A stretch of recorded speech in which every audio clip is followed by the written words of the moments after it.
Welcome to NSR TV news. పట్టభద్రుల ఎంఐఎల్సి అభ్యర్థి ఉట్కూరి నరేందర్ రెడ్డి, ఆల్ఫోర్స్ విద్యా సంస్థలు కి తెలంగాణ యాదవ రిజర్వేషన్ పోరాట సమితి పూర్తి మద్దతు తెలుపుతున్నాము. బడుగు బలహీన వర్గాలకు విద్యను అందించిన విద్యావేత్త, గత 30 లలో ఎస్సీ, సెయింట్, బీసీ బడుగు వర్గాలకు చెందిన పిల్లలకు తనదైన శైలిలో విద్యను అందించాడు. ప్రజా సంఘాలు ఏర్పాటు చేసి కార్యక్రమములో తన వంతు ఆర్థిక సహాయము అందించారు. తన కష్టార్జితముతో మొదట పిల్లలకు ట్యూషన్తో విద్యను అందించిన ఉత్తర తెలంగాణలోని విద్యారంగములో ఒక బలమైన విద్యాశక్తిగా ఎదిగాడు. ఆయన ఆర్థికంగా ఎదుగుతూ విద్యను, సేవలను కొనసాగిస్తున్నారు. ఈ కార్యక్రమములో రాష్ట్ర అధ్యక్షులు మేకల చంద్రశేఖర్ యాదవ్, రాష్ట్ర కార్యదర్శి అనిల్ యాదవ్, రాష్ట్ర ఉపాధ్యక్షులు యాసం శ్రీనివాస్ యాదవ్, రాష్ట్ర నాయకులు పిల్లి కృష్ణ యాదవ్, జంగం కొమురయ్య యాదవ్, గడ్డి ఐలయ్య యాదవ్, గాలి రమేష్ యాదవ్, ఏడుమేకల రాము యాదవ్, రేపల్లె కుమార్ యాదవ్, కాల్వ శ్రీనివాస్ యాదవ్, అంజీ యాదవ్, పుల్లమే సంపత్ యాదవ్, ఉడుత స్వామి యాదవ్ తదితరులు పాల్గొన్నారు. యాదవ రిజర్వేషన్ పోరాట సమితి రాష్ట్ర కార్యదర్శిగా ఈరోజు అనిల్ యాదవ్ నా పేరు.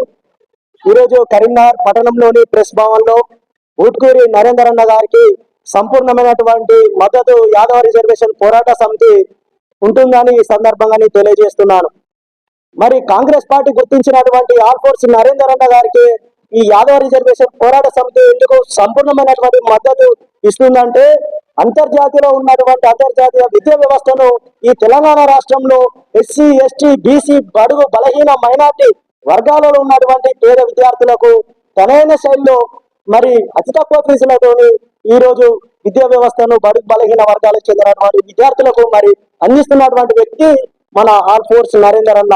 ఇలాంటి ఆల్ఫోర్స్ నరేందర్ అన్న గారికి ఈ యాదవ సంఘము మరి ఎస్సీ, ఎస్టీ, బీసీ సంఘాలన్నీ మరి నరేందర్ అన్న గారికి మద్దతు ఇచ్చినట్లయితే మరి ఆయన ఎమ్మెల్సీగా గెలిచిన తర్వాత కరీంనగర్ జిల్లా కేంద్రంలో విద్యార్థులకు మరి ఉమ్మడి మెదక్, నిజామాబాద్, ఆదిలాబాద్ జిల్లాలో ఉన్నటువంటి విద్యార్థులకు అనేక రకాలుగా మరి ఆయన కృషి చేస్తారని నమ్మకంతో, విశ్వాసంతో ఈ రోజు యాదవ రిజర్వేషన్ పోరాట సమితి సంపూర్ణమైనటువంటి మద్దతు ఇవ్వడం జరుగుతుంది. కొందరు వ్యక్తులు బయట ఎలాంటి వాక్యాలను చేస్తున్నారంటే, ఆల్ఫోర్స్ నరేందర్ రెడ్డి అనేటువంటి వ్యక్తి రెడ్డి సామాజిక వర్గానికి చెందినటువంటి వ్యక్తి. అలాంటి రెడ్డికి మరి మీరు ఎలా సపోర్ట్ చేస్తున్నారని కొందరు వ్యక్తులు మరి విమర్శలకు గురి చేస్తా ఉన్నారు. పుట్టుక అనేది ఎవరి చేతిలో ఉండదు. నువ్వు రెడ్డివా, కమ్మరివా, వెలమావా అనేది ఎవరి చేతిలో ఉండదు.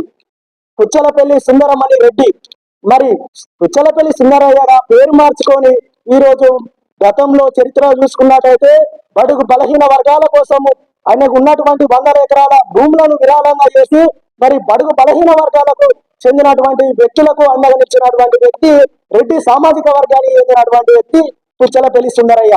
అదేవిధంగా ఉట్కూరి నరేందర్ రెడ్డి, మరి ఉట్కూరి నరేందర్ రెడ్డికి ఆల్ఫోర్స్ నరేందర్ రెడ్డి అనేటువంటి పేరు ఎలా వచ్చింది అంటే, ఆల్ఫోర్స్ అనేటువంటిది ఒక బ్రాండ్ ను ఇంటి పేరుగా మార్చడం జరిగింది. అది ఎవరు గుర్తించారు? విద్యార్థుల యొక్క తల్లిదండ్రులు గుర్తించారు. విద్యార్థుల యొక్క తల్లిదండ్రులు గుర్తించడం వల్ల కారణం ఏంటంటే, అంతర్జాతీయ స్థాయిలో ఉన్నటువంటి విద్యను బడుగు బలహీన వర్గాలకు చెందినటువంటి పేద విద్యార్థులకు అందజేయడం వల్ల అతి తక్కువ ఫీజులతోని ఆల్ఫోర్స్ నరేందర్ రెడ్డి స్కూల్లో, అదే స్కూల్లో చదువుతున్నటువంటి విద్యను వేరే కార్పొరేట్ స్కూళ్ళలో చదివితే 2 లక్షలు, 3 లక్షలు, లక్షల కొద్ది ఫీజులు ఉన్నాయి. కేవలం అక్కడ ఉన్నటువంటి ఫ్యాకల్టీకి, బిల్డింగ్ రెంటెడ్కు ఓన్లీగా ఖర్చుల మందమే తీసుకొని ఇవాళ ఆల్ఫోర్స్ నరేందర్ రెడ్డి అందరికీ విద్యను అందిస్తున్నాడు. రాజకీయ నాయకులకు, అపోజిట్ పర్సన్స్ కి నేను ఒకటే చెప్తున్నాను, వాస్తవాలు తెలుసుకొని మాట్లాడాలి. పోటీలో ఉన్నటువంటి 100 మంది వ్యక్తులు పోటీలో ఉంటారు, కానీ అనవసరమైనటువంటి విమర్శలు చేయొద్దని ఈ సందర్భంగా నేను హెచ్చరిస్తున్నాను. యాదవ సోదరులందరికీ నేను ఒకటే తెలియజేయడం ఏంటంటే, అందరం కలిసికట్టుగా ఈ రోజు ఆల్ఫోర్స్ నరేందర్ రెడ్డి గారిని గెలిపించుకున్నట్టయితే మన అందరికీ అండదండ ఉండి మన యొక్క పిల్లల భవిష్యత్తును మార్చుతారని ఈ సందర్భంగా నేను తెలియజేస్తున్నాను. నా పేరు అనిల్ యాదవ్, యాదవ రిజర్వేషన్ పోరాట సమితి రాష్ట్ర కార్యదర్శి.